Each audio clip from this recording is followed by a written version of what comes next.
Well, this is the first that I've done in a long while and likely not going to do again anytime soon. As you, the audience may notice, I don't upload or stream that regularly. But there is something I want to get off my chest. So, December 10th, 2020 was when the Game Awards took place. In case you've been living under the rock all this time, think of it as similar to the Oscars in Hollywood, but for video games. Anyway, The Last of Us Part 2 came away with the biggest awards, including Best Director and Game of the Year. While I wasn't surprised about the outcome, I am also not surprised that after the awards, a lot of people took to social media to express their discontent with the show, in particular who won. Follow, of course, the occasional flame war. Again, in case if you're living under a rock, The Last of Us Part 2 for the PlayStation 4 got plenty of praise among gaming journalists, but the player base's reception of the game is polarizing at best.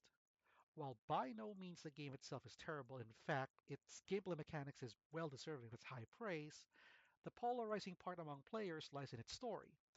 Not gonna fill you in on that as it's long and complicated if you never played the franchise. But the plot in The Last of Us Part 2 splits the player base into supporters and haters, and it reached a point of toxicity among both camps.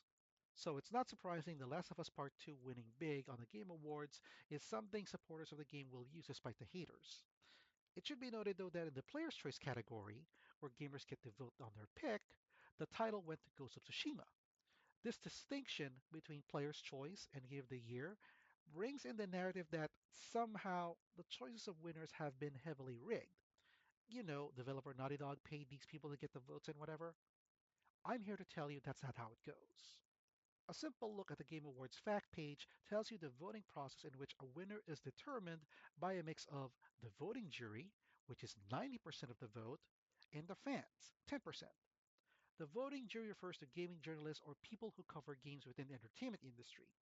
In the US, that would be entities like The Wired, Vice, Giant Bomb, The Verge, Polygon, IGN, GameSpot, etc.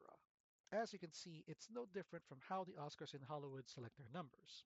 The people within the movie industry make the decision who wins Best Picture and whatnot.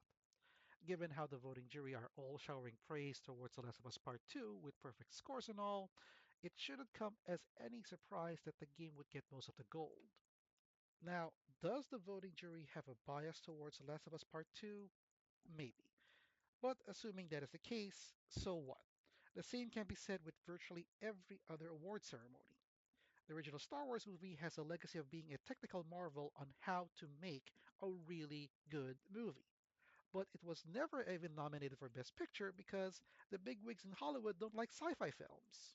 1991's Beauty and the Beast was nominated for Best Picture, but I'd argue the reason it didn't win because it'd be embarrassing for Hollywood to pick a cartoon for Best Picture for obvious reasons. Black Panther is another example. It was nominated for Best Picture in 2018, but did anyone honestly think a superhero flick would win? Nah. You can see where I'm going from here. So, does that mean the Game Awards don't really matter? Well, if you care who wins in the Oscars, then you probably care about the Game Awards. Just because they say it's good doesn't mean you'll like it as such. It all comes down to your own personal taste. Hey, The Outer Worlds has given a lot of praise and even won awards. I have played it, and although I liked it a lot, I didn't think it was as great as others said it would. And that's totally fine. No harm, no foul. So, to all the chumps of The Last of Us Part 2, whether you love the game or hate it, leave it at that. Don't get too wrapped up on the Game Awards results. As for my personal thoughts on the game, I'd say it is definitely worth playing once it comes out as a free game on PlayStation Plus.